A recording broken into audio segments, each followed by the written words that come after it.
Well, hello everyone. Welcome to Tuesday Trucker Talk. I'm Trucker Todd, as you've probably figured out if this is your first time here. And tonight's a special show. It's the once a month deal where we bring on Trucker CFO and pick his brain about taxes, the economy, things like that. Tonight, um, I'm going to pick his brain about the spot market, about freight rates, about all that good stuff as well.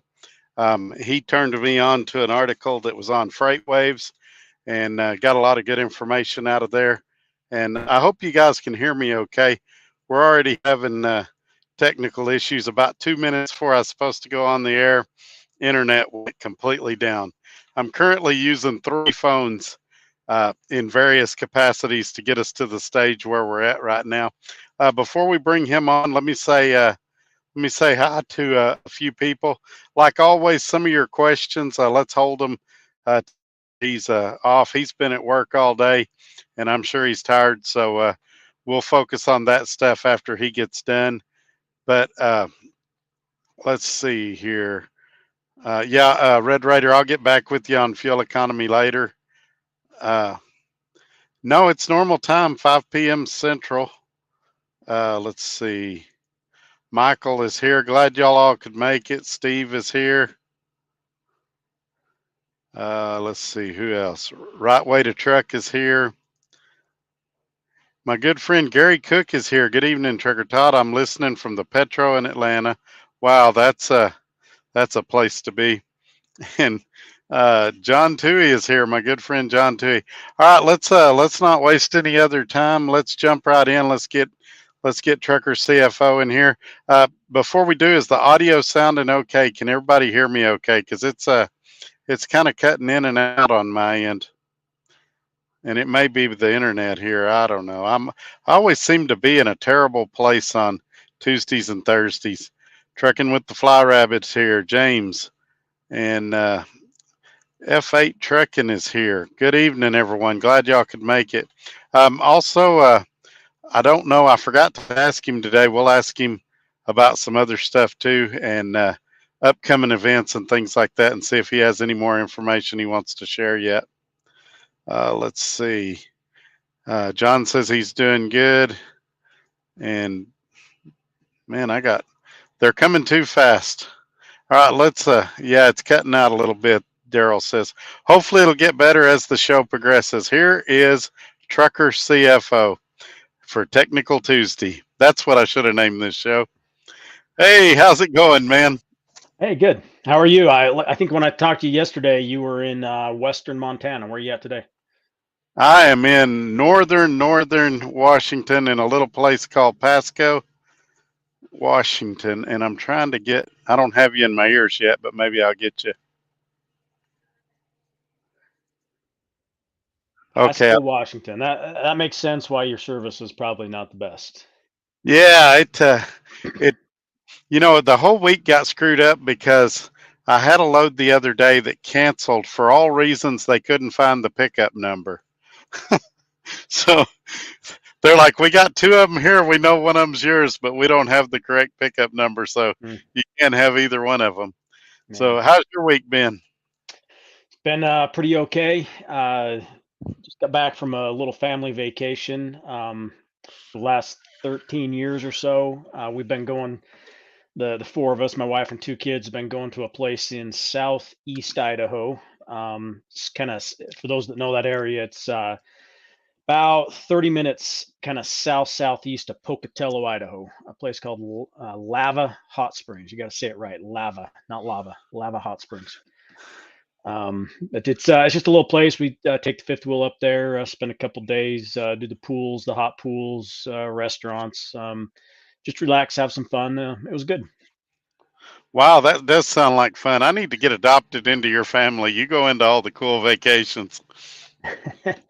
Well, I'm trying to get back down to Cancun, but for some reason, people think I may not come back from there. I tell them, you don't know my little secret place that I go that's totally safe. It's like, it's like a naval base on this little island I go to, and there's nothing that happens there. So, wow, that's you have all the cool spots that most people don't even know about.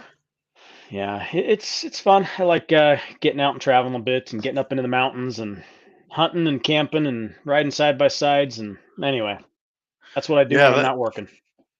that sounds like fun. Hey, OTR, thanks for being here. Uh, let's uh, let's hit a couple of these. And first of all, this week I started off. I ended up. I went everywhere but the electric chair. I ain't even gonna lie. But I ended up in the Northwest, and it looks like that was a fairly smart move. I've been able to get some good loads, but I've had to really, really fight to get them. But you're uh, you're saying that after Memorial Day, rates kind of dropped off. That's kind of normal for after a holiday, isn't it? Yeah, they'll drop off for a bit and then pick back up for a couple weeks, which is what we've seen, and then you hit July 4th, and you'll see another drop and it's just kind of up and down as you go in and out of these kind of summer holidays. I think the next one being obviously July 4th, and then you've got Labor Day coming up, end of August, 1st of September. So that's kind of what we expect until we get into the holiday season.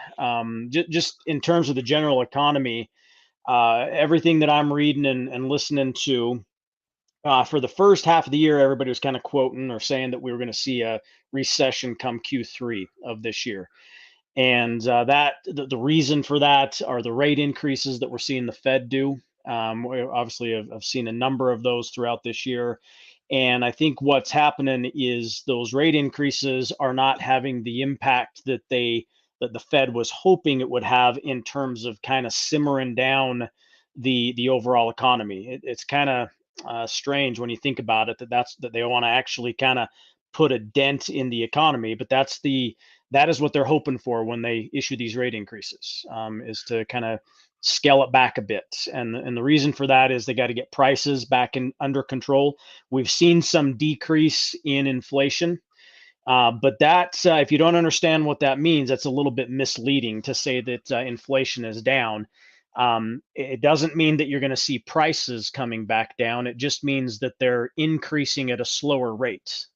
And so what they're saying now is that we will probably see a slight recession, Q4 perhaps, and that's all dependent on what happens with the labor market, because right now housing and manufacturing are all continuing to go strong despite the rates. I think everybody expected when mortgage rates went from, I mean, you could get a 30-year rate on a mortgage for like sub 3% in some cases, low threes. Those have jumped up to a more traditional kind of 6-7 range. I've heard of some fives here and there, depending on the day and time that you get it. But those rates were supposed to kind of put a dent into the housing, and as a result, into manufacturing. And anyway, all that just kind of leads us to say that we're expecting a little bit of a recession come Q4. And with that recession, I don't think we expect or anticipate any major movement in rates for you truckers, because we need a lot to happen before those rates are going to start to come up. One of which being there's got to be some pain. There needs to be a reduction in capacity, and the only way you really get a reduction in capacity in an amount large enough to make an impact to the rates is for more and more of you to go out of business. And that's difficult to say, but that's just the truth. So for those of you that are wanting to survive, it's how do you survive? Well, you survive by finding the best lanes, by re-picking and choosing the freight that you take. You don't want to sit while you're waiting for that utopia load, but you want to be smart about the loads that you're taking, where you're going.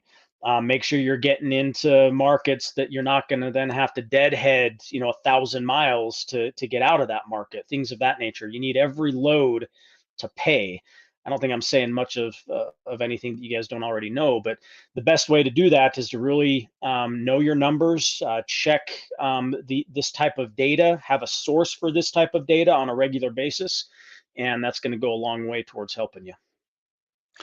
All right. Now, something you've talked about before, And I guess we need to hit it again. You made me think of another question we'll get to in a little bit. Tender rejection. I know you've spoke about it before, but maybe we need to hit it again for new people. What is it? Why is it important? And why is it going up? And why is that a good thing? All right, so the tender rejection rate, if we look at the freight market in total, right, and that is kind of split up in general between the contract freight and the spot freight. And all of that freight, the contract freight is what gets, I won't say gets shipped first, but it's what kind of gets the preferential treatment, right? Because they're going to have a more readily available source for shipping that freight because it's under contract. And so all of that freight that hits the contracts, the contracts is going to have the opportunity to be rejected by the motor carriers that have contracted to haul it. And when they reject it, it then hits the spot market. So I think a lot of times when we talk about spot market, people think if they're not on the spot market, people think, well, this discussion isn't for me, and that's not true, because for those of you that are hauling contract freight, whether you're a company driver or whether you're an independent contractor, owner, operator who's hauling freight for the motor carriers that have this contract freight, all of these rates, the contract rates and the spot rates, are very much correlated. And so when you see changes to this rejection rate, it means that the motor carriers are pushing those loads to the spot market because they have opportunities to make better margins on other loads. So there's other freight that's more profitable to them. It may be on the spot market, it may be better contract rates, but they, whatever the reason is, they're pushing it to the spot market. And so when that happens and you have more rejections, it creates a larger supply of loads for those of you that are running the spot market. And when you have this larger supply of loads, it's all based on a fairly consistent level of capacity. And so when you have an oversupply of loads with a fairly consistent amount of capacity, then you're going to see jumps in the spot market rates. And so that's what happened as we came, well, really through COVID, and as we were exiting COVID, there was a ton of freight that was being rejected, and the overall movement of the spot market was that it was up. It was up significantly, as many of you know. And as that happened, there was a lag, but the overall result was that even with that lag, there were more and more people that went out and bought capacity. Despite all the supply chain issues, they were finding trucks wherever they could find them to bring them to the spot market. They were getting their own motor carrier authority, and they were paying just astronomical prices for some of this freight, or excuse me, for some of this capacity. And now we're in a situation where the spot market has dropped, but we still have the capacity that it's up here. And so we need that capacity to drop back down and be more in line with where the overall volumes that are hitting the spot market are at. So we watched the tender rejection, back to your question, we watched the tender rejection rate to get an idea of how much freight is being pushed from contract freight to the spot market. And as that happens, there's a fairly consistent correlation between the tender rejection rate and the overall spot market rates. Okay, I got a quick one for you, and then I'm going to jump into a question in the comments and add one to it. Uh, as far as freight volumes, it seems like there's a lot of freight on the spot market, but it doesn't pay very well. Is that part of this, what we're talking about right here? Are the volumes down or up, or it sounds like the volumes are just slightly less than what they were, but we've got too many trucks in the market. Is that a Yeah. simplification of what it is? So there's a lot of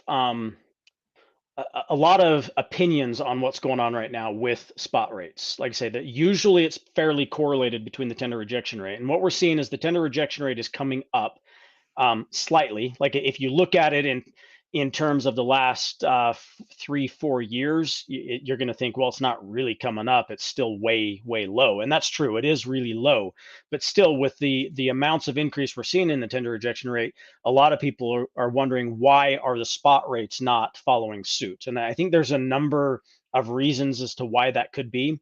It could just be a lag. It could be that just the nature of the market is saying, okay, well, the rejection rate is going up. It needs a little bit of time for the spot rates to catch up. That may be a case. It may be part of the situation. I think another thing that's going on, and it's my opinion that this is definitely part of it, is that you've got the contracts, so the contract freight, those contracts that were out there. Who has the negotiating power right now? The negotiating power is with the shippers.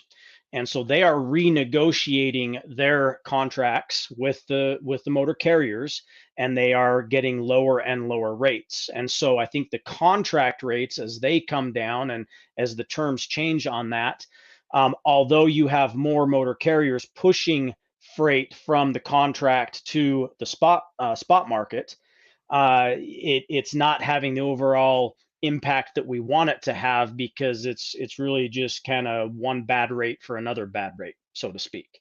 So I think there's a little bit of all of it involved, but I think over the next few weeks we might see some marginal increases to the spot market rates, and only time will tell.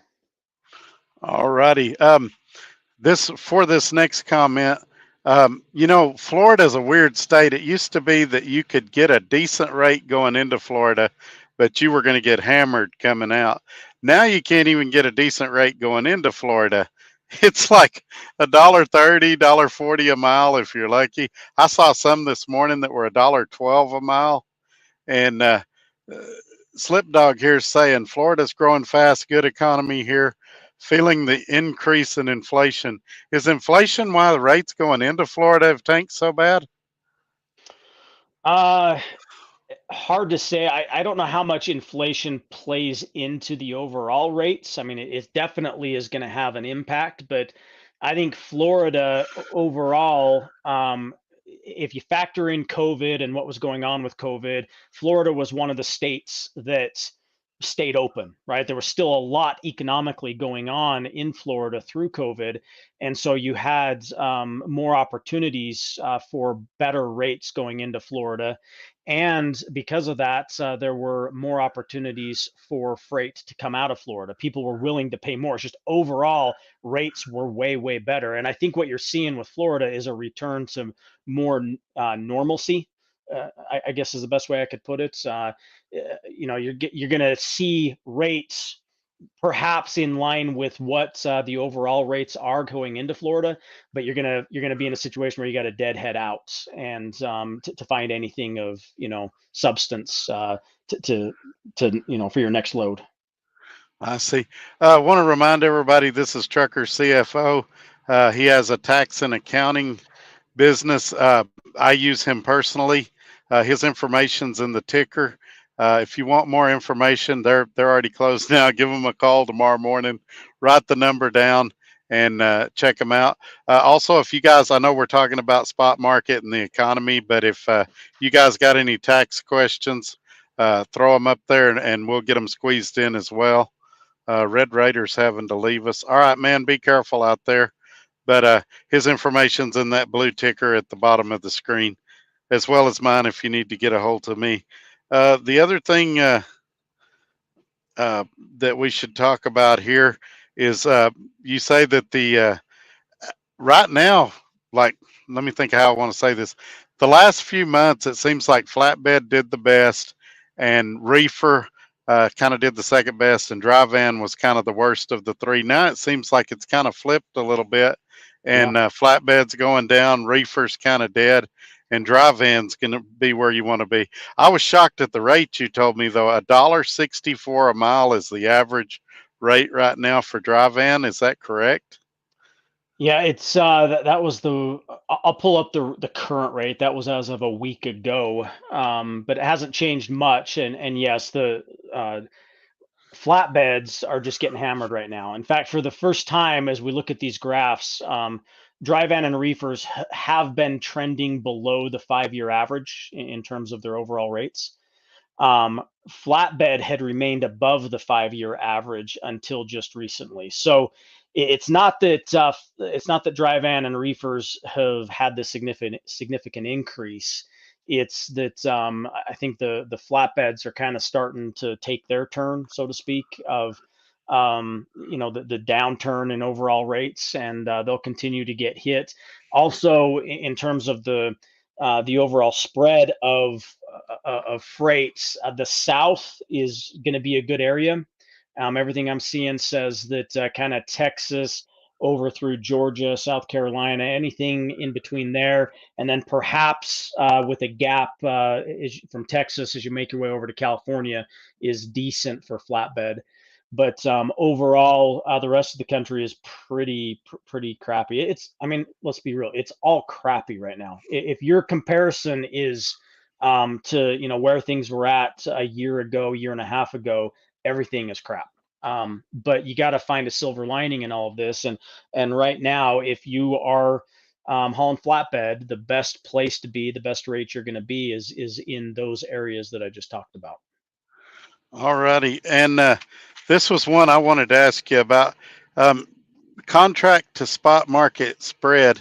It's currently at 76 cents negative. Does that mean that your average contract load pays about 76 cents more than what your average spot market rate does?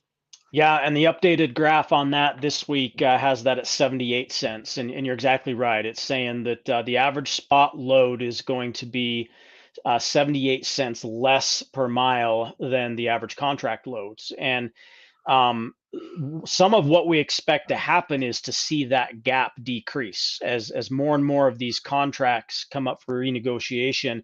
You'll see the shippers negotiate lower rates, and that gap will decrease, as I mentioned earlier. And it's started to happen. I mean, if you look at where that gap was early in June, when it kind of June of 2022, it was down around 93, 94 cents, and it's come back to 78 cents. We had a slight dip again this last week. It was up to 76. It made its way all the way up to about 62 cents in late 2022. And it's come back down. So all these numbers are going to fluctuate. You're going to have ups and downs, but what you want to really look for are the trends. And the overall trend is that gap is shrinking, and that's what we expect over the next period of time. And so the flip side of that would be, you said that back in 2020 through mid 2022 that it was positive 30 cents. That would mean that the spot market was actually paying about 30 cents more than what contract rates were getting. Yeah, That's why we're all making so much money. yeah, and that's why the tender rejection rate during those times spiked to 25% or more.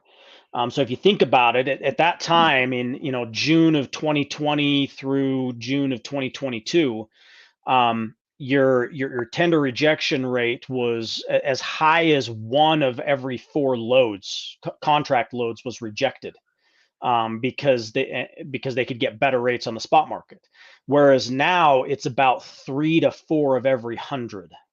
So that's a significant change. The tender rejection rate sitting right around 3.5%. And that's a significant change from where it was, and that's why we've seen rates just tank.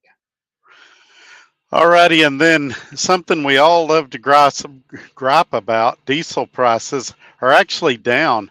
And my question about that is that actually helping the economy or hurting the economy? A lot of guys make a pretty decent amount of money off their fuel surcharge. They're making less because it's gone down.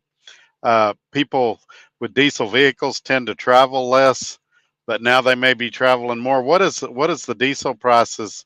How does that play into all of this? Well, overall, it's bad for the economy. The trucker, yes, they get the fuel surcharge, and I guess in theory you're going to kind of break even on that. But those prices ultimately get passed on to the consumer, and as those rates come down, the expectation would be that the consumer is going to benefit. Now, I think what you see happen is once those prices get baked into certain goods and services, it takes a lot longer for the prices to come out. And so, although the diesel price being down is an overall good thing, it's not necessarily passing or making its way onto the consumer overall, which is one of the reasons why we continue to see persistent inflation. How much of this is due to geopolitical things such as what's going on in Russia right now, what's going on in Ukraine right now. How much does that really have to do with diesel prices, and how much of it is just people lining their pockets? Um, it definitely plays a role, and it definitely is lining their pockets. So it doesn't answer your question, but it does both. And I think if you look at it in terms of the stock markets, those types of things get baked into the overall price of stocks relatively quickly, right? You got computer models and algorithms that are looking at all of that stuff on a minute to minute basis, and they do a pretty good job. In fact, when the Fed is talking about rate increases, the stock market has already built in the increases to the rates weeks before it even happens because they know what to expect. So where you get the crazy swings in the stock market is when you have things that are completely unexpected that take place. And so, when a bank, you had a couple banks, the largest banks to go belly up in quite some time. When those banks do what they did, and they have to go to the Federal Reserve for help, then those are things that are not necessarily expected. If you have something with Russia and Ukraine that escalates in a really dramatic way that wasn't foreseen, you're going to again have some pretty significant shifts. I guess an example of that would be when Russia blew the dam. The dam over in Ukraine, a lot of that water ended up basically drowning out some of the crops and the grain fields down there in southern Ukraine. And so that caused an overnight shift in the prices of that grain, everything from crops to fertilizer is what I'm looking for. All of those prices just shot up overnight because all of a sudden this dam was blown up. So same thing happens with diesel prices. If there are things that happen overnight or relatively quickly that we're not expecting, you're going to see a significant shift, and all of that makes its way back to the consumer and hurts or perhaps helps the overall inflation numbers that we're seeing. So, are you expecting diesel prices to kind of continue to fall, or do you think they're going to start going back up as we get near the fourth quarter and there's more travel? How do you kind of see that? What I'm hearing is that we're expecting them to go back up, and I wish I understood the the refining process better and why that is, and it actually becomes very local as well. Out here in Salt Lake, where I'm at, we refine all of our own fuel, and so we're like a little kind of island when it comes to fuel prices. And we've seen most of the country's prices decrease, and ours have stayed relatively flat until here recently. And so I think everything I'm hearing is that they're expecting them to go back up, and anything geopolitically that took place could exacerbate that. So it could really potentially be a pretty tight fourth quarter because you'll have increase in fuel prices and rates staying the same or possibly going up very little. That's right. Wow. Wow. Good news. Oh, man. How about it in the comments? If y'all got any tax questions you want to throw up? And also, I wanted to ask you about do you have any news on the expedited thing that you want to share yet, or do you want me to bring it in the coming weeks? Are we still a little ways out? I mean, we are what 3.5 weeks away about. Yeah. Um, we're going to be out at the Expedite Expo. There's actually two components to this show that they've added this year. It's always been the Expedite Expo, so kind of focused to the expedite market. But they've added more of a general or kind of generic trucking section to this show as well. And they've added some workshops that are going to be there for any kind of trucker. So Fort Wayne, Indiana, is where it's at. I forget the name of the main center there that they have the show at. So right now I can look it up, but it's pretty easy to get to for any of you that are out there in the Midwest. If you're flying there from Salt Lake, it's not very easy, but I can make it. And a couple things we've got going on. So the show is Friday and Saturday. Let me look at the exact dates. I want to say it's the 21st and 2nd. Maybe it's the 21st and 22nd of July. And that Friday morning, the 21st, I'm going to be on the radio with Radio Nemo, Jimmy Mack, for 2 hours. And I'm going to be bringing you and some others on the air with me at different times to talk about what you do and talk about what Trucker CFO does. Additionally, we're going to have a booth at the show, so that booth will be open for visitors both of those days, Friday and Saturday. And then Saturday morning, we're going to be doing a workshop. We're going to be talking about some of the general things that people can look at or should be looking at to remain successful in trucking. And we're going to be asking you and others about your experiences. What is it that you've done to be successful in trucking, and basically allowing some of you to bring those experiences to the folks that are there participating in the workshop. And then there's some other fun stuff going on. In both of those evenings, we'll have some fun stuff going on. So if you're in the area, feel free to check out the Expedite Expo in Fort Wayne, Indiana, July 21st and 22nd. Yeah, it sounds like fun. I'm looking forward to it. It's a lot different. Mid-America Truck Show is great. It's huge. A lot of stuff going on. It is a lot of fun. This is a much different type of show. So neither is good or bad. I shouldn't say it that way either. They're both good. They're good in different ways, right? So the Expedite Expo here in Fort Wayne is a much smaller show. There's less show floor. There's going to be more opportunity to have good conversations with motor carriers, manufacturers, service providers. There's not going to be some of the peripheral stuff going on that you see at Mid-America Truck Show, but depending on what it is you like, maybe you like both. Either way, check it out. Yeah, it'll be something different. That Mid-America was the first one I'd ever been to, so I'm kind of checking them all out. I've already missed a couple that were around the country that people were telling me about. I was amazed how many there is altogether. There's, tons of them. Mm-hmm. But yeah, I'm going to be at that one, and so it should be a good time. All right, chat has gone kind of quiet. Has anybody got any other questions we want to throw up there? Have you got anything that you'd like to talk about?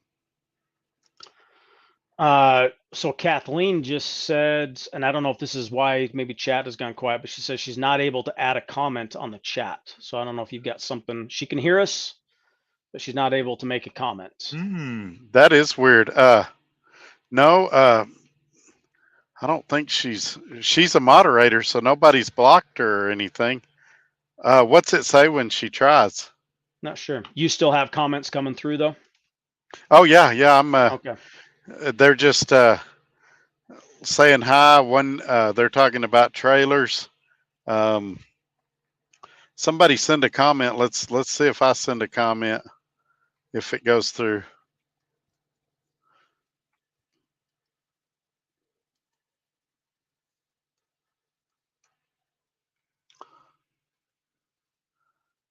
Yeah, I see that pop up. So mine are going through. I don't know if everybody else's are going through. Okay. Well, we can talk a little bit about tax. So one of the things I've been talking a lot about here recently is the Inflation Reduction Act, which is what gave the IRS its billions of dollars, and what that's going to mean specifically for truckers.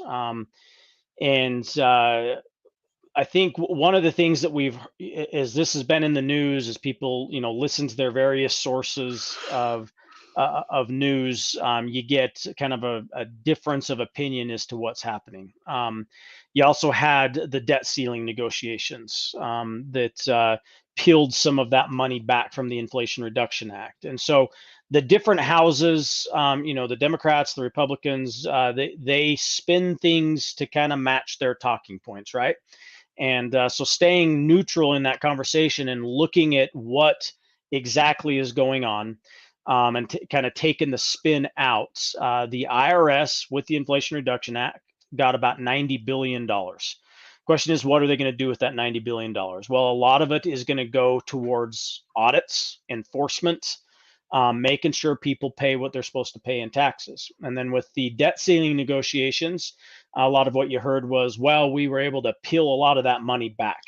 The fact of the matter is that money had already been spent. And so the IRS has already allocated a lot of that money towards enforcement. They've hired employees, they've done all this stuff, and they are not just turning around and firing people.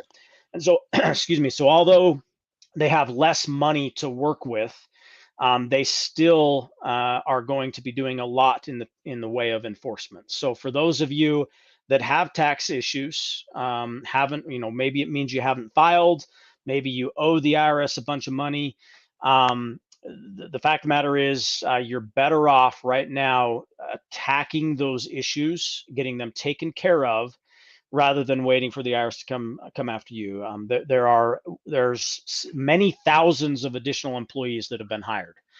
We've got example after example in our office of people that have received letters of audit.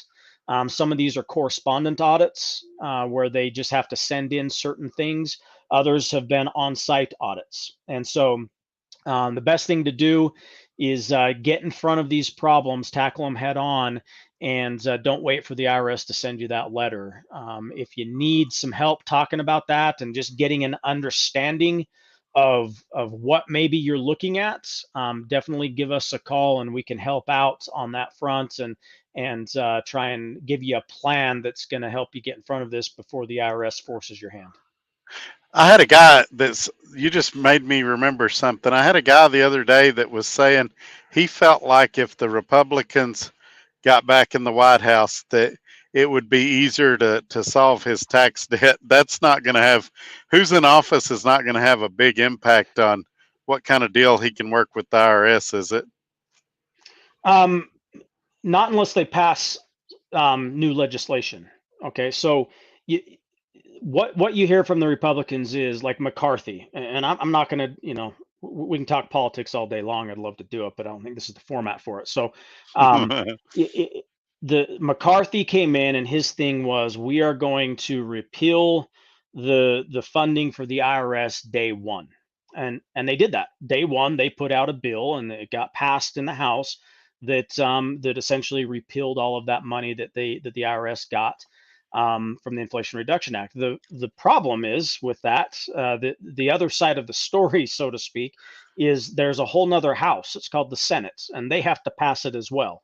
And so until one of two things happen, one, until you get a party with control of both the House and the Senate, and perhaps the executive branch as well, then they can pass whatever they want. And then at that point, you would see some significant change to tax law, one way or the other. If the Democrats get that, then they're going to be able to do what they want. And if the Republicans got it, they'd be able to do what they want. The other thing that could potentially happen, but I'm very doubtful that this would happen, is that you could get some negotiation. The two sides kind of coming together to try and solve problems. And that's where our government is really failing us right now, is they are completely unwilling to come together and negotiate. They take their extreme positions and they sit back on it, and they don't do much in the way of working with each other. So to answer his question, would it help if the Republicans took back the House? Perhaps it might be that they could get some stuff through the Senate if they took that through. They would have to have a Republican executive or president or a veto-proof Senate. So there's a lot of things that would have to happen to make any difference to him. At the end of the day, the IRS is a bureaucracy. It has a head of that bureaucracy. They do more or less what Congress tells them to do. But in terms of specifically negotiating a tax debt, that's not going to change anytime soon. There are very specific rules to how that is negotiated. And in fact, it's not even really a negotiation. It's all about the math. When we look at a tax debt and how much people owe, a lot of people think, oh, I can just call up the IRS and say, hey, I owe $50,000, but I only want to pay you $500. Will you take it? No, it doesn't work that way. You have to fill out very specific forms. They have to look at very specific information on your personal financials as well as your business financials, if that's something that applies to you. And as that happens, there's these calculations that take place that ultimately tell us what the amount is that we can offer the IRS. And if you do that correctly, it may be, let's use some real numbers. We have examples of clients that have owed $120,000. Their lives became very, very difficult. They essentially lost everything. They were not making very much money at all. They had lost all of their assets. We've been able to settle situations like that for as little as $800. On the other hand, you have situations where folks owe $60, $70, $80,000, and it really doesn't make sense to do an offer and compromise, which is that's what this is called. An offer and compromise is where you ask the IRS to lower the debt. But because of their earnings capacity, their ability to go out and make a living, because of cash that they have on hand, perhaps guns that they've got, jewelry, things of that nature that the IRS is going to flush out, you're not able to go in and tell the IRS that you're going to pay any less than what you owe. And so in those situations, your options are limited to installment agreements where you're going to pay it back over time. You might perhaps be able to get into some other types of collection efforts where you'll there's examples of currently not collectible where they just say, okay, hey, we're not gonna do anything with your debt right now. We're gonna revisit it in a year or two and see what your ability to pay is then. So there's lots of things out there that we can do and look at, but it's all going to depend on what your financial statements say, and that's where somebody like Trucker CFO comes in. We're going to take a look at, excuse me, we're going to take a look at all that, and then tell you what we think you can get done with the IRS. So this is kind of a dumb question, but I'm curious about this. Like things on your credit fall off after 7 years, usually sometimes 10. Is there a point where IRS debt, they no longer go after your collective? If a guy had debt from 20 years ago, could they still come after him? Would they still come after him? Things like that.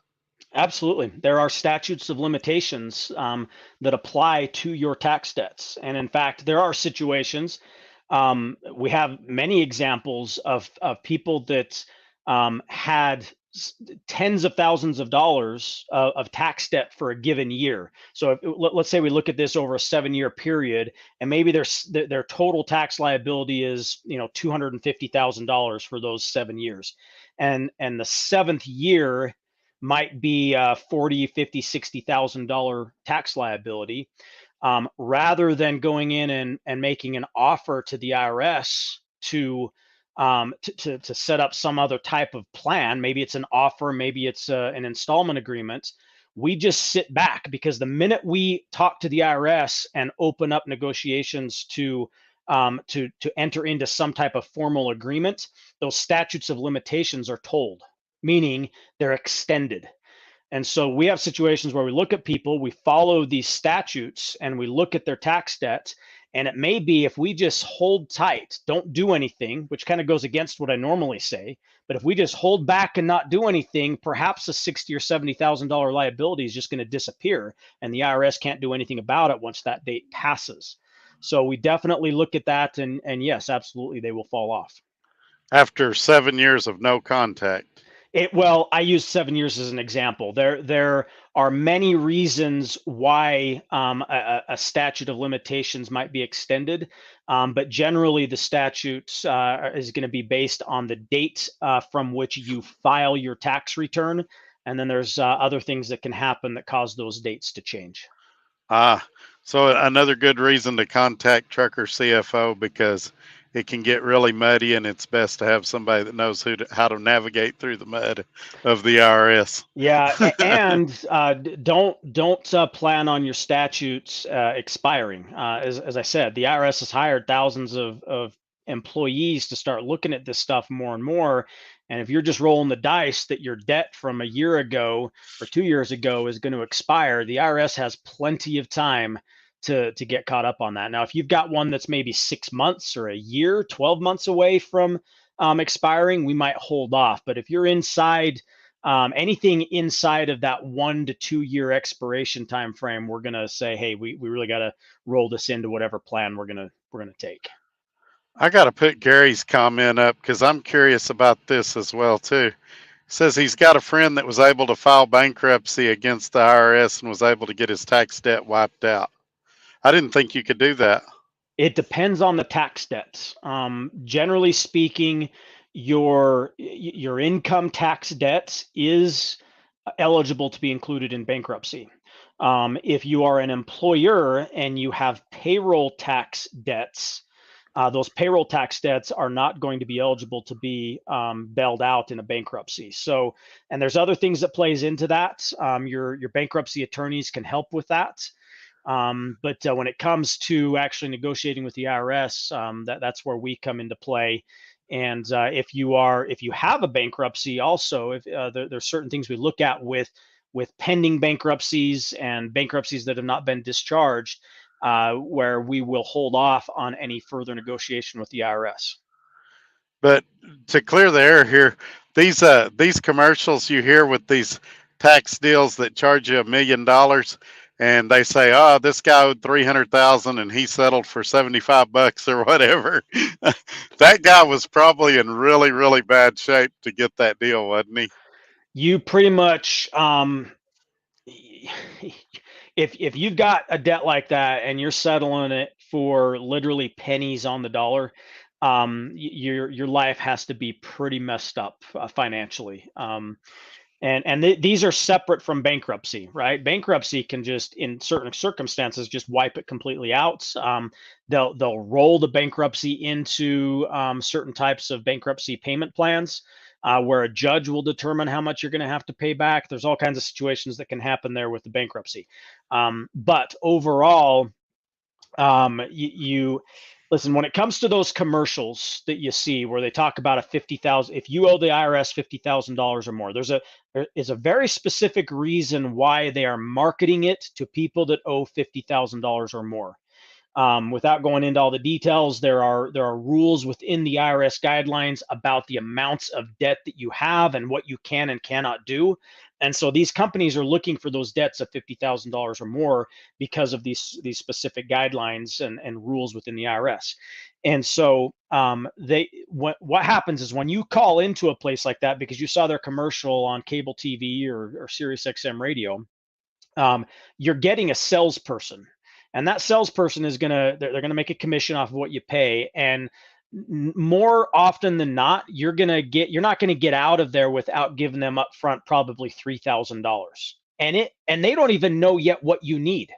They haven't decided, do you need an installment agreement or do you need an offer and compromise? They just look, you're just like, hey, I owe the IRS a bunch of money. What can we do? Give me $3,000. It's non-refundable and we'll talk about it.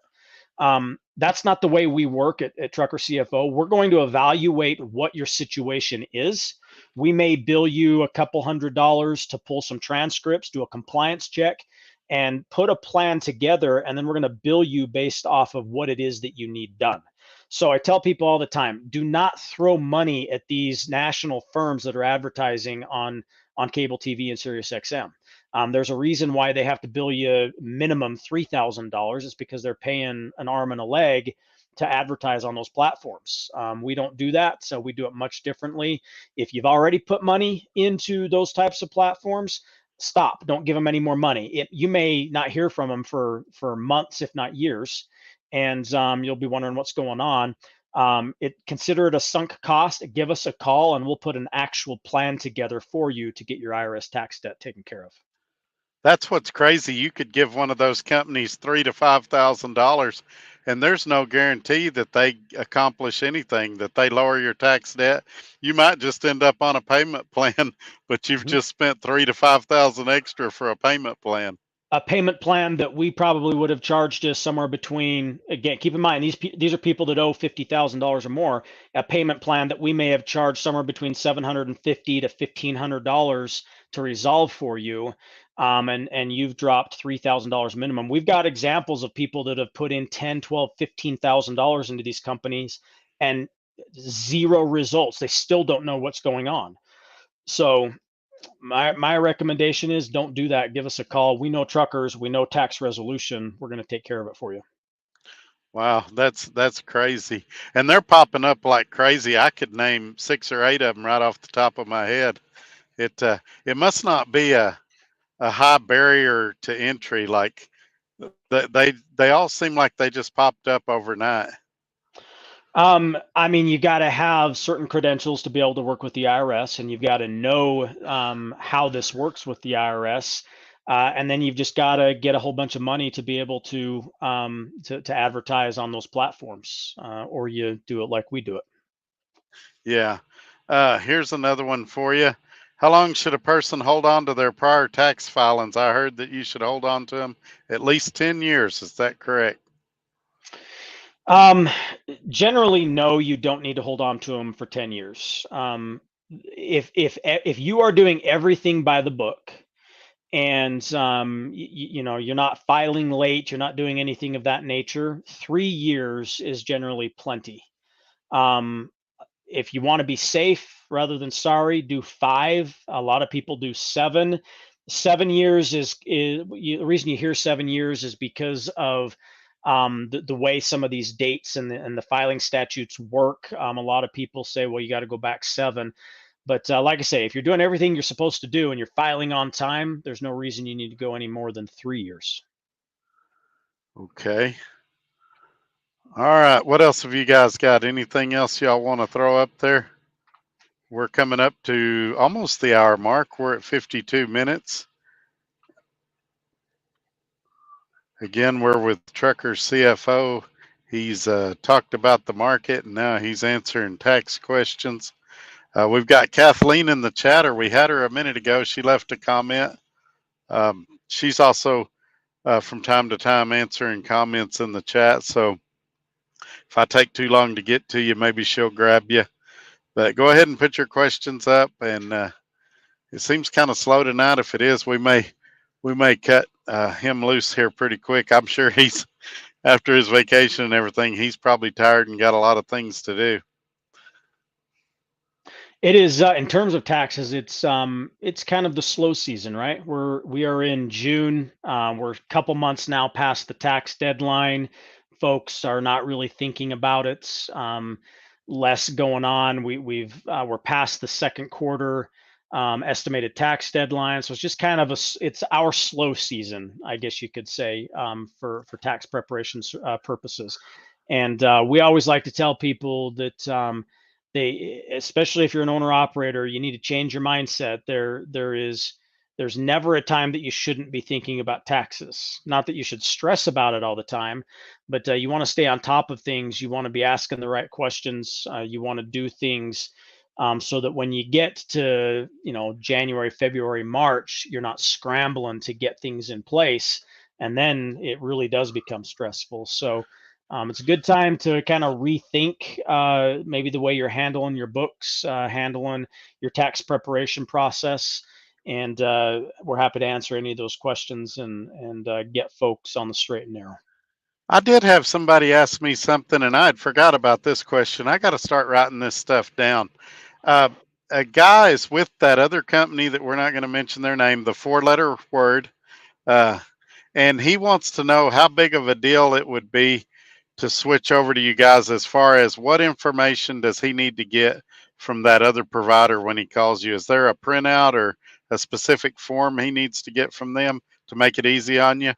Yeah, just get your profit loss statement off of their platform and provide that to us, and we'll take it from there. Other than that, sign up for our services, and you'll notice the difference pretty quick. So just a P&L is all you need to.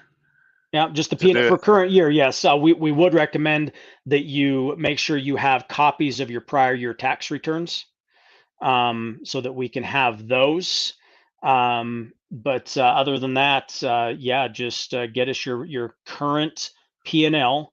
And if they're behind on getting that P&L up to date, you got a couple options. You can let them get it caught up, or you can just give it to us with where it's at that point, and we'll take it from there and do the rest of the bookkeeping. Yeah, the guy I was talking to was under the impression that it'd be best if he did it at the end of the year because he thought it'd be chaotic to do it mid-year for you No, guys and for him. But if it's just a yeah, P&L, that's easy. yeah, we do it all the time. We have people calling us every single day that are dissatisfied with that other company and want to try something new. Yeah, the Gary said he's been using them and he's done okay with them. Yeah, I could tell you some stories, man. I really could. I used to get so stressed out with those guys I couldn't sleep at night, losing stuff. I mean, I can tell you some stories sometime, Gary. Oops, why did it put that twice? Anyway, we'll get off of that now. One other thing I guess we could touch on is 2290s right around the corner. So if you have to file your own 2290, the filing period opens up here in just a few days, July 1st. And you have until August 31st to file it for the current year. So as a reminder, 2290 timeframe, that carries you from July 1st through June 30th of the next year. And you have to pay, that's the $550 tax. A lot of folks, the motor carriers, take care of it for them. If you're a company driver, you don't need to worry about it. The motor carrier is doing it there. But if you're an owner operator, if you've got your own motor carrier authority, or if you are an owner operator and your motor carrier doesn't do it for you, you've got to take it. And if you don't have that Schedule 1 or 2290 with you and you get stopped and they ask for it, they can shut you right down over a $550 fee. So get that done. If you have a hard time with that, if you're not sure what to do, we will file those for you. Our fee for that is $60 to file your 2290, and we can generally have it back, within a day. One business day is about what it takes to get those done. I had a guy ask me this earlier today, and I thought I knew the answer since you mentioned 2290s. Uh, he was wanting to know if he filed his LLC with you, how long does it take to get, and does it differ from state to state? Yeah, it differs from state to state. So some states I can have it back same day. Other states it might take 3 to 4 weeks. I would say the average, is going to be somewhere in that 5 business day range. Is probably a pretty good bet. But to give some examples, Texas is going to take 5 to 7 business days. Ohio is going to take anywhere. They've got an expedite process with Ohio, so you can pay extra money and have it back same day, 1 day, 2 days. They've got different fees for each of those. If you just go standard processing with Ohio, you're looking at somewhere between 7 and 10 business days. California, you're looking at about 3 weeks. State of Utah, you're looking 1 to 2 business days. Perhaps same day with Utah. Florida, you're looking probably in that 5 to 7 business day range, something along that line. So anyway, kind of Yeah, depends. he was in Indiana, and I don't have a clue what Indiana's like. Indiana is actually pretty quick. In fact, if recollection serves, I can have it back same day from Indiana. And price wise, it's probably going to vary from state to state as well, isn't it? Yeah, our fee for setting up the LLCs is $400 plus the state fee. So every state varies. So as an example, let's go back to Ohio. Ohio has a $99 standard processing rate, or you can pay their expedite rate to get it in 2 days. Is an extra $100 if I remember right. So that's on top of the 99 standard processing. So you just add that to it. It's an extra 400 plus 199. Kind of gives you an idea. Texas has a fee of 307, so 400 plus 307. So every state is different, and it's just going to really kind of depend. And then you have a with your LLC, you have an annual fee as well too, don't you? It depends. If you use us as your registered agent, which we can do, we can be your registered agent in any of the 50 states. Then we've got a $149 annual fee to be your registered agent. And then you don't have to pay a renewal. Well, you may still have state renewal fees, but that's just us being the point of contact for your LLC while you're out on the road. So any communications that come to you, this isn't general mail. A lot of people get this confused with just like being a mailbox. That's not what this is. Every state requires you to have a registered agent. And it's for communications such as legal communications, communications from the state itself, may come through what's called a service of process. And all of those types of communications come to your registered agents. And those can be important because if you're out on the road and you don't have anybody to get your mail on a regular basis, very important documentation and notifications can come and you may not be aware of it for, depending on how long you're out on the road, a month, 2 months, 3 months, sometimes, if not longer. So that's where we come in and we can take that. And then if you get something like that, we'll notify you as soon as we get it. So is that something that you pay you guys once a year, or is that something you could say if it's $150, could you add $3 a week to your weekly fee and cover it, or how do you pay you guys? Yeah, we bill that one time a year. So it depends on when that date comes up. So just once a year, we hit you for the 149 for that registered agent fee. I need to contact you guys about that because I don't know if when y'all set me up if I signed up for that service with you guys or not. I don't believe you did. Okay, yeah, I need to do that really, really soon, within the next few weeks, probably. Okay. All right, let's see. What else have you guys got tonight? I'm going to get better about writing down questions because as you talk, I remember stuff people asked me. Let's see. Trucker Todd meet and greet. There will be one out at Fort Wayne, July 21st and 22nd. Come meet Trucker Todd. I'll be roaming around, and from what I understand, there's some other YouTubers going to be there, so you will probably see us all, perhaps in the same areas. Here you go. You may, I don't know. What's your opinion on LegalZoom? I'm assuming he's talking about for LLCs. I would think it's a bad idea.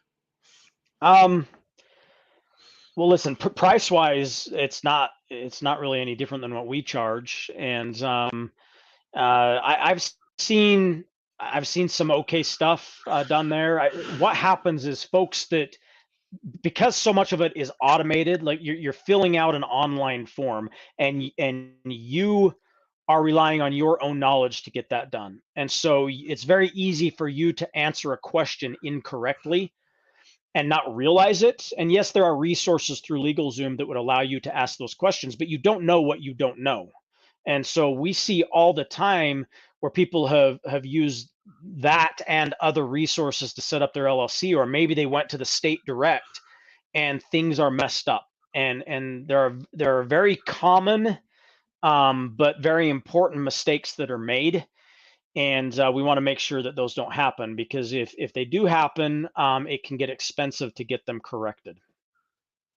It's kind of like you talk about going to the big box accounting places that do rapid refunds to get them to do your truck taxes. A lot of times they're not familiar with all the deductions and stuff like you guys are.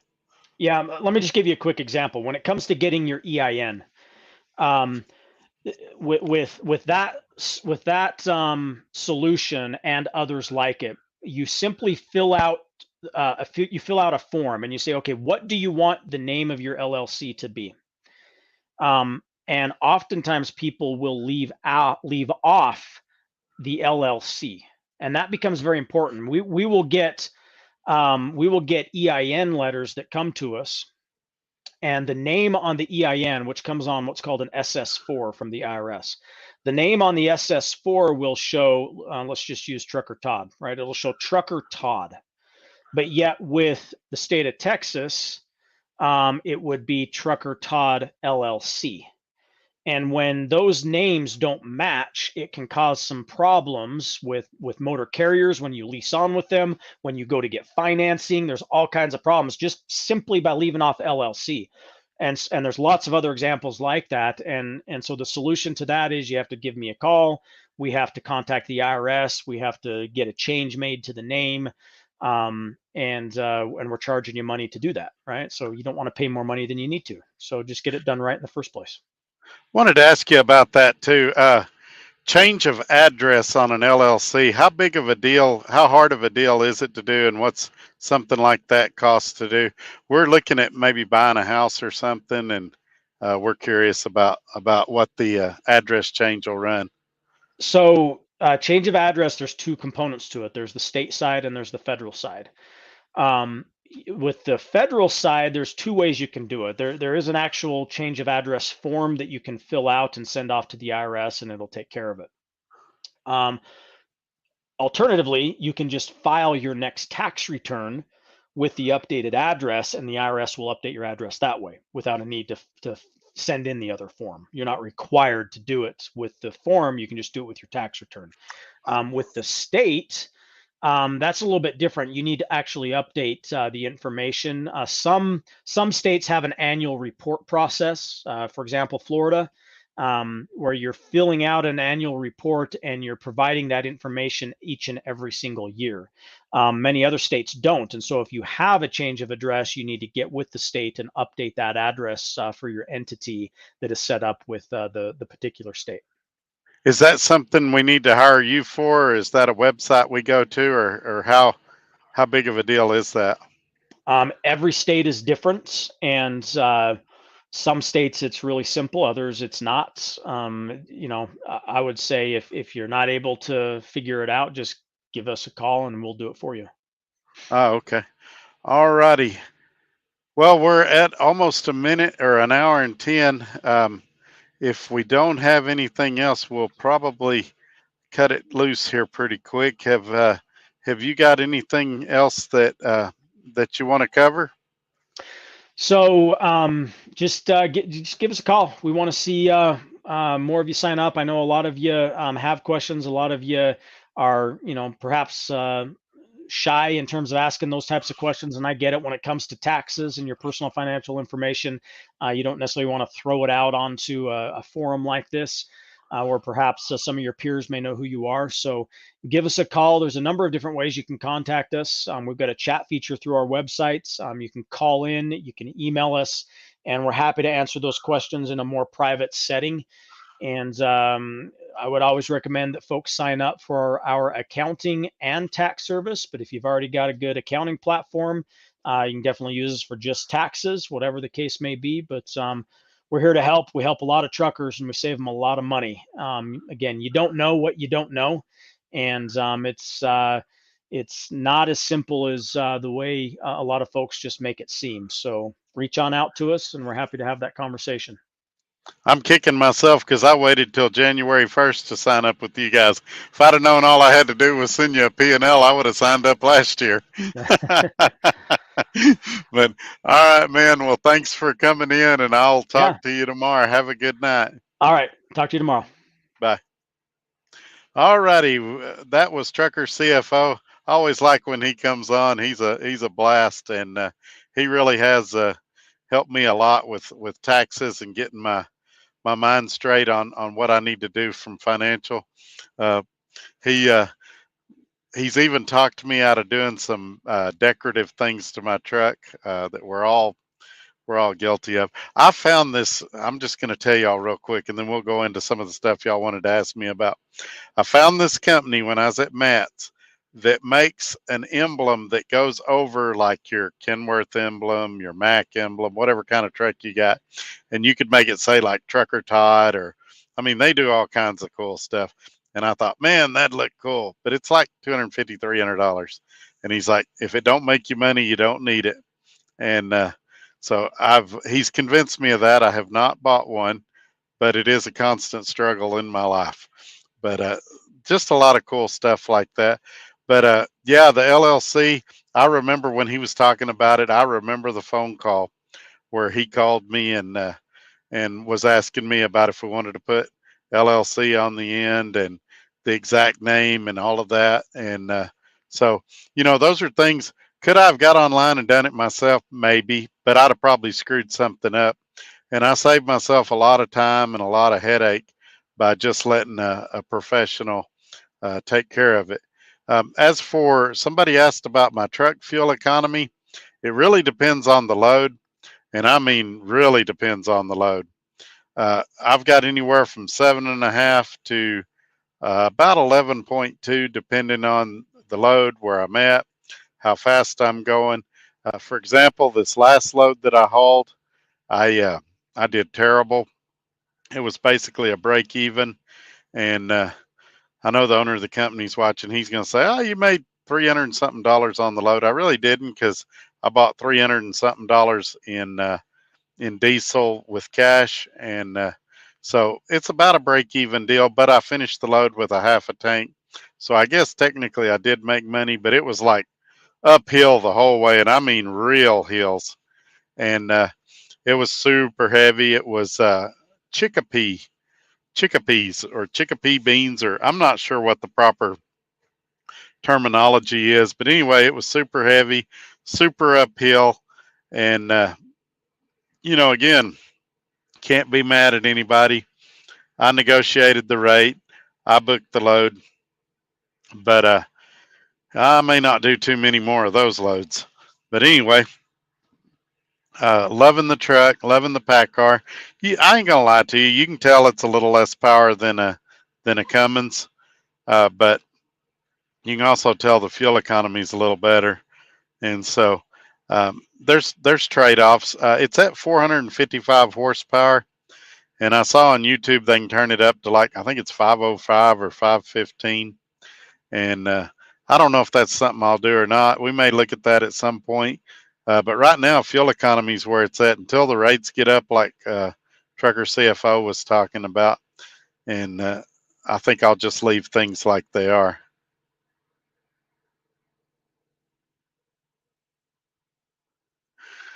Headed to the hometown of the Ding Dong Daddies.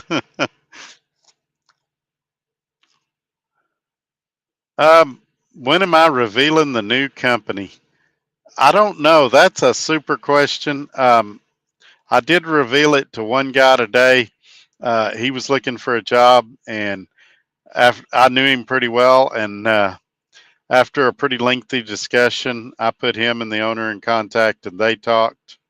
And they both came away from the meeting with pretty positive feedback. And so, at some point I may reveal it, but you guys got to remember it's a small company, and this channel gets out, and you're not seeing it now because we got 25 people in here. A lot of people will watch on the replay, but when I release it, he'll get tons of calls, probably more than what he can handle. And then he's going to have to turn a lot of people away. And he's very picky about who he hires. He's not going to hire everybody that calls him. And so that's going to result in a lot of drivers being angry, being upset. Well, why didn't he pick me? And so I think it's going to be a slow process. It's also good for those that said, "Oh, I'm only a recruiter," things like that, because I'm not recruiting for anybody right now. Now, if you call me and you say, or you email me, say, "Hey, I'm looking for a great company," I'll put you in contact with the company. It might be here, might be somewhere else, but I'm still helping drivers. I'm not announcing where I'm at just yet. I got a feeling when I go to that truck show at the end of next month that it'll get out where I'm at, and then of course we'll have to address it and go from there.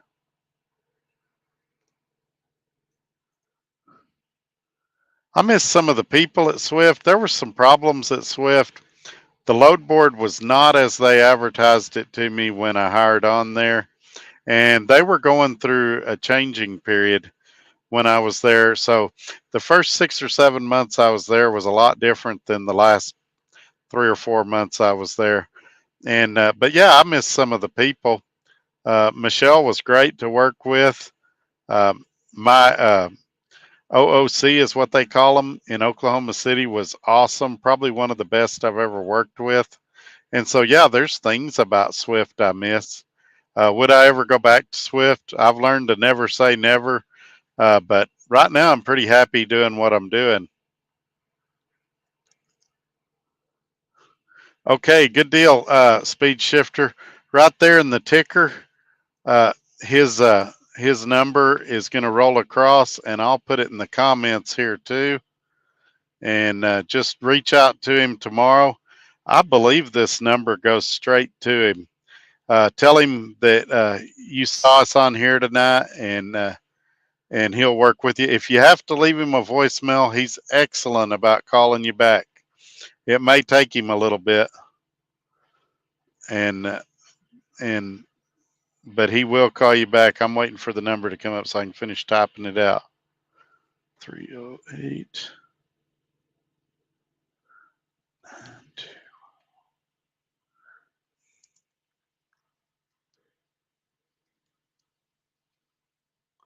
All right, I just put it in the comments. So any of you needing to get a hold of Trucker CFO, there's his phone number. I guess you could call tonight and leave a voicemail, but or you could call first thing in the morning. Now he is on Mountain Time. Keep that in mind. So right now it's what 7:17 p.m. there. So the guy I'm actually working for actually doesn't want to get big. I say that everybody in business wants to get big, but his slogan is that he wants to be the best, not the biggest. I believe is how he says it. I may have that backwards. Anyway, he's not concerned about how big he has no desire to be a mega carrier. He wants to be the best carrier, and so that's he's building it right. You don't want to grow too fast. We've all seen companies that fail because they go too fast, and he's not doing that. He's methodically building his company, and I had some concerns. People that know me privately, I had some concerns when I first started there, but we've got to a good place now, I think, and I'm really enjoying working for him.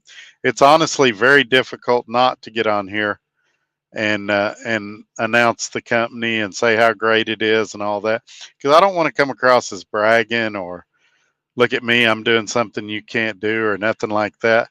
I want to bring as many of you as I can with me. Now, having said that, running the spot market is tough.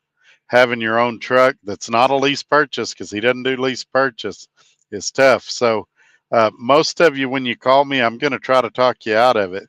My good friend that called me this morning, I tried to talk him out of it. But as the longer I talked to him, I said, all right, I think you're ready.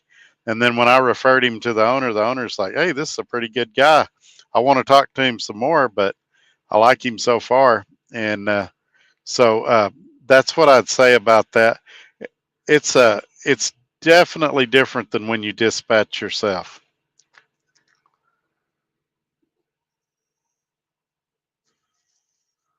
Let's see here. You were speaking of changing your business address. That's exactly what I'm doing to avoid my county's business license requirements. County, yeah, there you go. And you know, it's just like state income taxes and all of that. That influences where people live. There's a ton of people that's moved out of New York State going to Florida because the taxes are a lot cheaper. And there's a lot of people leaving California, unfortunately, coming to Texas because the cost of living's a lot cheaper, and housing's a lot cheaper, things like that. Heard Yellow is about to go under in July. Yeah, that's what the CEO of Yellow, I believe I read, was saying. We'll see what happens. I hate to use the term, but I think they're too big to fail. I think somebody will buy them out. Probably another LTL company, but FedEx is struggling in LTL right now too. So there's a lot going on there right now. I'm very happy here at Advanced Trucking. I'm doing okay. I'm not getting rich, but trying to make a reasonable income. I didn't realize you went to to Advanced Trucking. They were on my short list of companies I was considering, and at the last minute they backed out. I'm not sure what happened, if it was trolls or what, but yeah, they were definitely near the top of the list.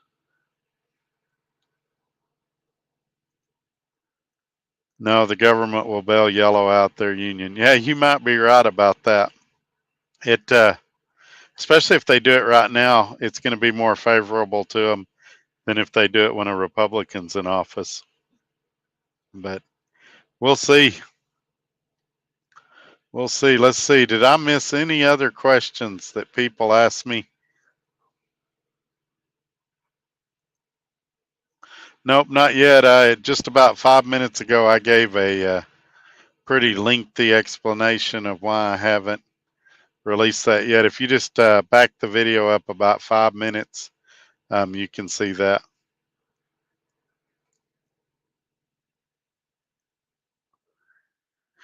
Grew up in the Chicago suburbs. Have family here. Don't have plans to move. Yeah, Chicago has got to get their crime under control, and that's the only thing about there. And the cost of living, it's expensive to live there. But they almost need a Rudy Giuliani style mayor. Remember, New York was really bad, and Rudy Giuliani came in and cleaned up New York, and Chicago needs something similar to that. And I'm not even talking political parties or nothing. I don't care what political persuasion they are. They just need somebody to come in and clean house.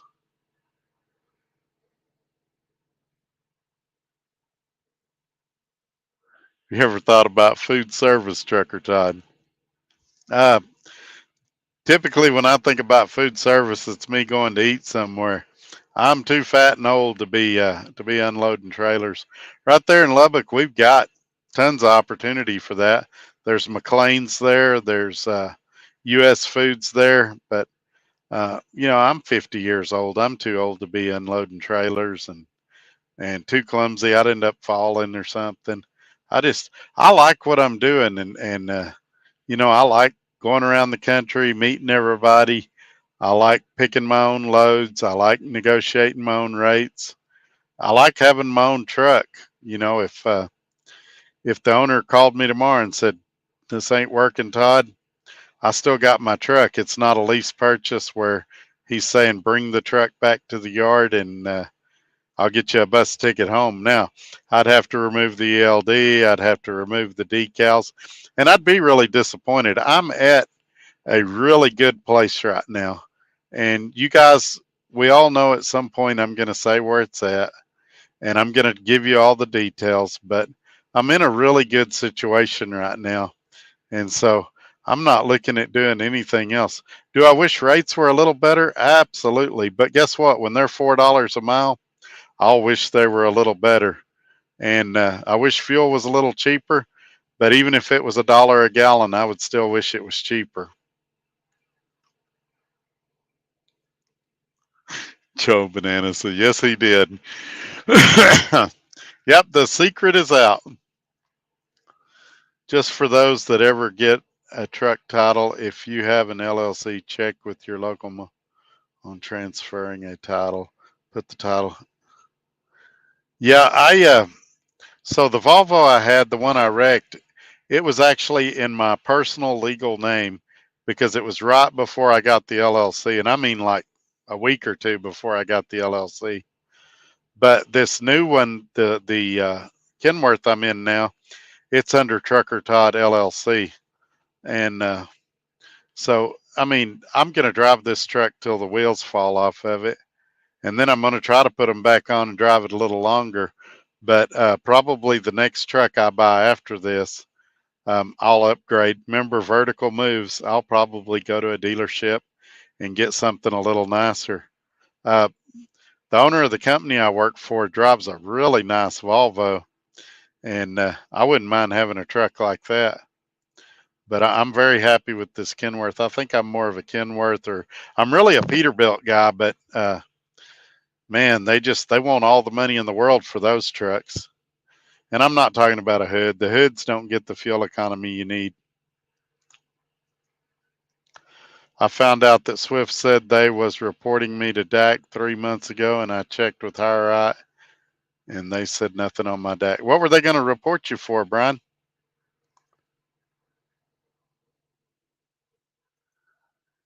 Yeah. Now, if I was 23, I might go do U.S. Foods. I probably should have. I'd have been in a day cab. I'd have been home. Uh, but yeah, at this point in my life, when I first started driving in '96, during training, me and my trainer did a ton of furniture loads, and we'd unload furniture trailers. And I haven't missed that one day in what? How many years? 26, 27 years. Not one day have I thought, man, I wish I could go unload furniture again. And so, you know, there's a there's a time and place for that. You look at these Dollar General drivers; most of them are younger guys in good condition, but they don't do it long. You get in those hot trailers, and especially in Texas, you can mess yourself up. There's a Dollar General in Odessa, Texas. If I wanted to do that, I could get on down there and be home pretty regularly, probably every weekend. But Texas heat, it was 107 or 108 today in that trailer. Shoot, you can kill yourself if you're not careful.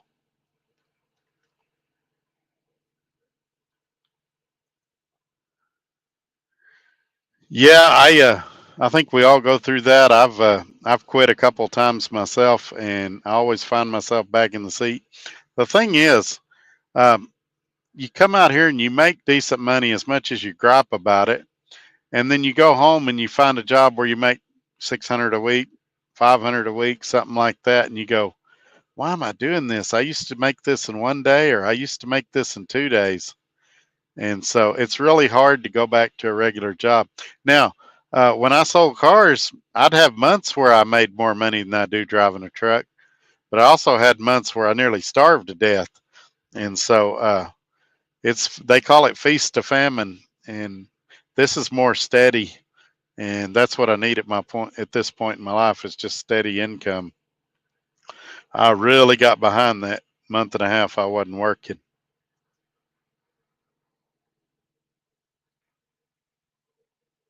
Be 52 in October. Wow.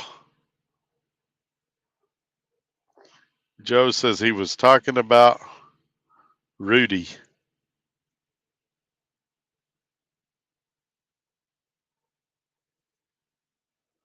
Gary, 6 years, not 10.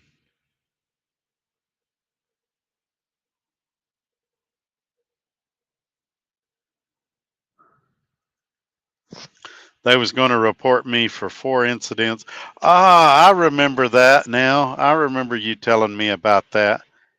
Yeah, you had like four really minor incidents in parking lots, like you ran over a cone and things like that. Most people wouldn't even have mentioned it. But yeah, it depends. They're a really big company, so sometimes things can fall through the cracks, and you may luck out on that deal. I didn't know they could put stuff like that on your DAC if it wasn't DOT reportable, but I guess they can do anything they want.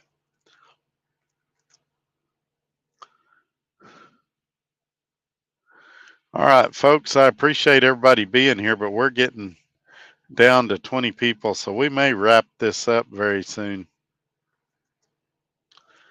Yeah, I would have handed the dock worker $20 and told him to go away, go buy another cone.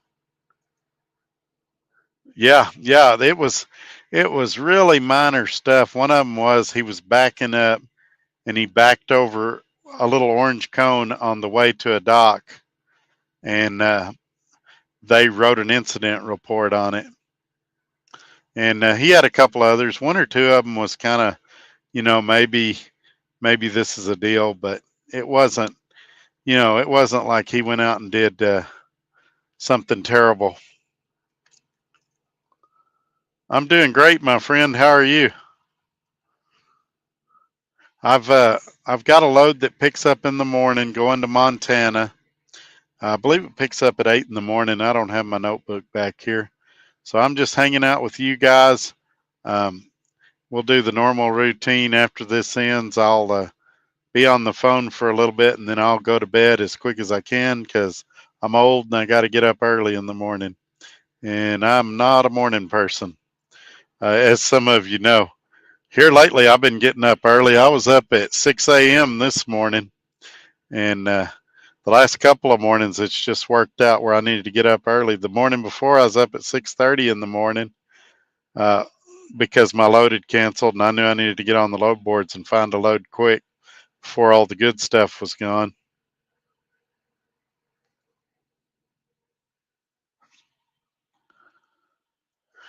All right, Daryl, sounds like you're calling it a night too, man. Have a great night. Be careful, and we'll catch you Thursday night. Holler at me if you need anything.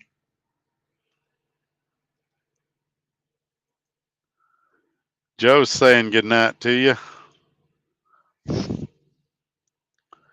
Yeah, that's and I only drink coffee when it's cold outside because shoot, otherwise you bake. And a lot of people are like, "Oh, you're a trucker and you don't drink coffee." I do in the winter time, but not when it's 100 degrees outside.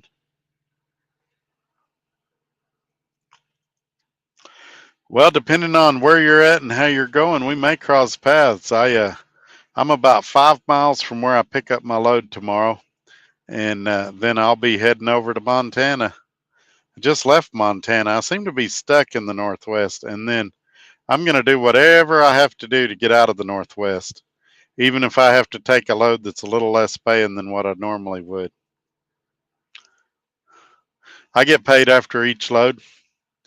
He says 48 hours, but 9 times out of 10, it's the next day. He's got 11 a.m. cutoff, so this morning I squeaked under the deadline. I scanned my paperwork at like 10:40, 10:45, and I should have it tomorrow morning when I wake up. Good night, Scorpion. Thanks for coming in, my friend. There you go. I would love to go over that way. Like I said, I hate the Northeast, but I hadn't been over there in a while. I wouldn't mind going over there. Oh, Joe Mingos agrees with me. Mornings are terrible. Yes, sir. And I don't. If the sun's not up yet, I shouldn't be up yet. And so, Brian, let me see. I may have your number. If I do, I can give you a call. If not, you can go to the website truckertodd.net, and it has a quick contact thing there. You can send me your number there, and I can call you. But I think I might have your number. I'm looking right now. Oh, yeah, I've got your number. I will give you a call, Brian. It may not be tonight.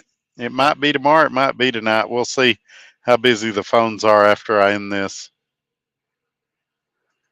Yeah, me too. I love iced coffee now. That's a year-round deal. I'll drink that even in cold weather. I'll have iced coffee. And French vanilla is really good. The caramel frappuccinos at McDonald's are really good. And many drinks at Starbucks are good, but they're a little overpriced.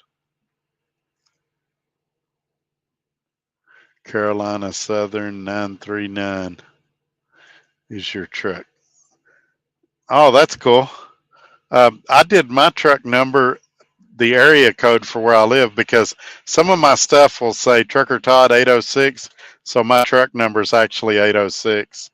This company let me pick my truck number too, which I thought was really cool.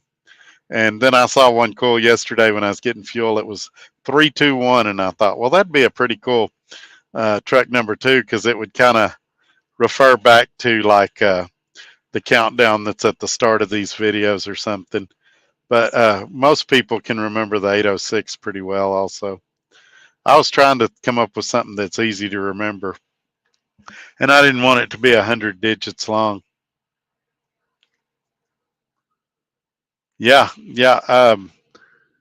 And I'm loving this truck. I really am. I may get a thicker mattress because it's not the thickest mattress I've ever slept on.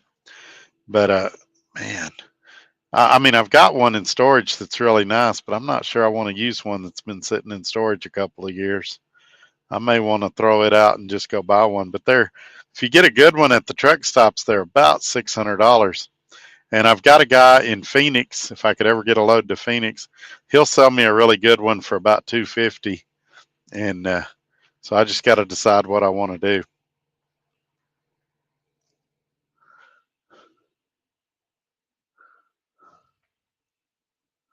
Okay, what else you guys got? Anything else before we call it a night?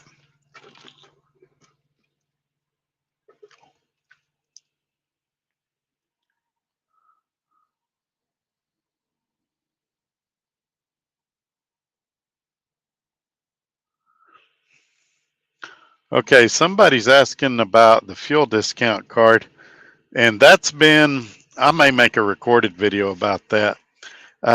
He uses Nastic, and Nastic is a pretty good discount. It kind of varies by location. The problem is there's some areas in the country where there's not a lot of stations. For example, in Montana, there's only 3 stations. And then I have my own personal ES Advantage, which the link is in the description of this video if you want to get that card. And it's a prepaid card, but it has pretty big discounts, but you got to load money on it.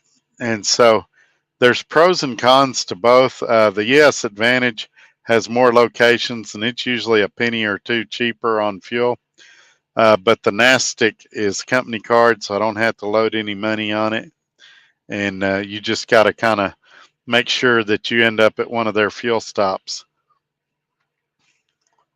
I also use Mudflap. It's in the description.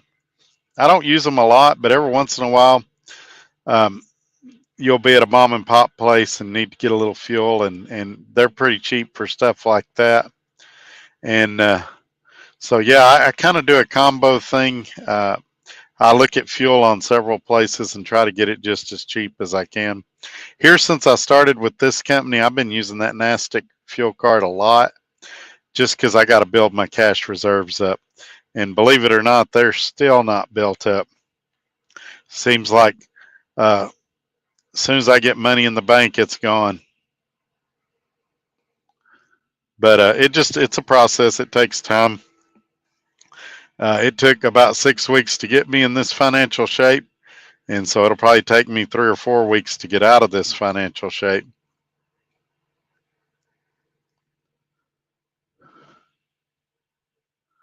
All right, for some reason, I'm not getting comments now, so I'm going to read them off my phone.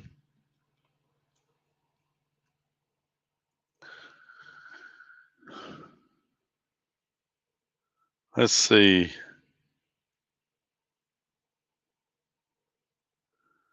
Missed a lot of comments. I don't know why they're not coming through. I'm sorry if I missed your comment. Send it again, and hopefully it'll come through now. Let's see. Michael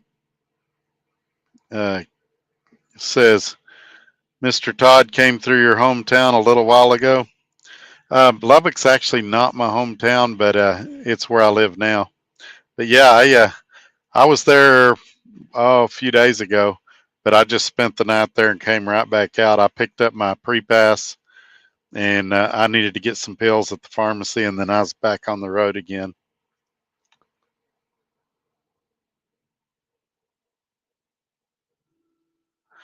PG Beats says, Swift lease, go back or keep looking. They've got 3 different leases, and so I would say it depends what you're wanting to do and what your long-term goals are. As far as whether you should do it or not, there's a lot of things to consider. I'm not there anymore, so it's hard for me to give you real-time data. But I would tell you that you know, a lot of guys are still complaining that freight's really slow over there. I guess it's a little slow everywhere, but you need to be at 2,500 to 3,000 miles a week. And if you're at 2,000 or 2,200 a week, or in some cases less, it's really hard to make the kind of money you're expecting to make. So I'm not saying don't go there. As I said, there's a lot of good people there, but I am saying just do your homework before you go. And Like I say, I still don't talk bad about them. I had a good experience there. I made a ton of money there. And in the right circumstances, if I had to, I'd go back. But right now, I'm doing what I wanted to do. The only thing I don't have that I wanted is a paid off truck. If my truck was paid off, I'd be there. I'd be right where I want to be. But since the truck, I've still got a truck payment. But other than that, everything's going great for me. Michael says, give it 2 or 3 months and you'll get cash reserves built back up. I actually hope it doesn't take me that long. We're coming up on the first of the month when all the bills are due. And then I've got a lull from about the 6th or 7th of the month until about the 15th or 16th of the month. And that's when I can really nest egg money. So Michael says, I need to go. Going to get back on the road. My appointment is 1 a.m. tonight. Be safe. Thank you, Michael. Be careful out there. You can still listen through your Bluetooth on your radio if you want, or there will be a replay that's up later. But I appreciate you being here, man. And we'll see you next time. Be careful out there. So some of the comments are coming through, kind of like Kathleen was saying. Ocho Mingos says they need to do percentage. Swift actually does have a couple of accounts that's on percentage, but it's at a terrible percentage. And I mean terrible, like 55%. You guys know that I've publicly criticized Landstar's program for 65%. So if I think 65% is bad, you can imagine how bad I think 55% is. And I'm currently at 80/20, but it's really more than that because he covers a lot of expenses in that 20%. And he does a lot of things like, I had a TONU the other day. He gave me 100% of that. He didn't take 20% like a lot of companies do, which I thought that was great. He really is running a very pro driver type situation.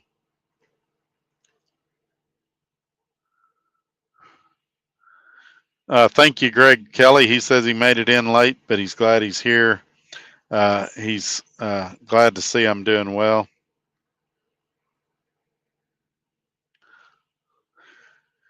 Michael says open deck is slow right now as well. Yeah, that's what Trucker CFO was saying tonight, that flatbeds kind of dropped off. That was the place to be up until recently. And I don't know what's going on over there.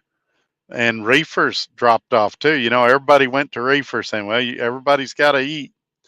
But the rates have just tanked. Now it seems like dry van's the place to be.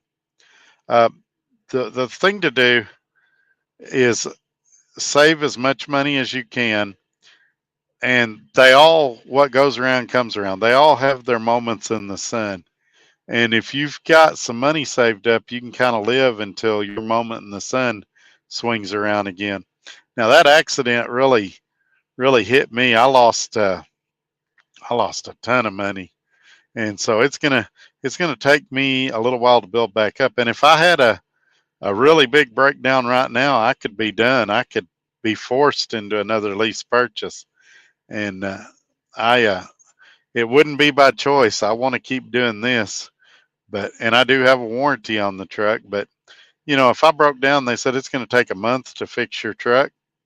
I don't have the resources to make a month's worth of overhead payments while I wait on the truck. And I could call the finance company and work something out with them, and I might not. But that's not a business plan. You don't want to rely on something like that. But yeah, it's scary times right now. And those of you that are in flatbed, that a few weeks ago when you were doing really good, hopefully you saved some money for this time. And same thing for you guys in reefer. Speed Shifter says, rebuke the breakdown, knock on wood. Yeah. It's always in the back of your mind, but you just hope not. All righty, I'm going to go ahead and wrap this up. We're almost at the 2-hour mark. and we're down to 22 people. You guys give me a thumbs up if y'all hadn't done it yet, and make sure you're subscribed. And I'll go ahead and hop off here. We'll come back Thursday and talk about it some more. I'll tell you how my trip to Montana went and where I'm headed next. And matter of fact, I'll be delivering that day, so should be a lot of information to share with you. Y'all have a great night, and we'll catch you on the next one. Bye bye.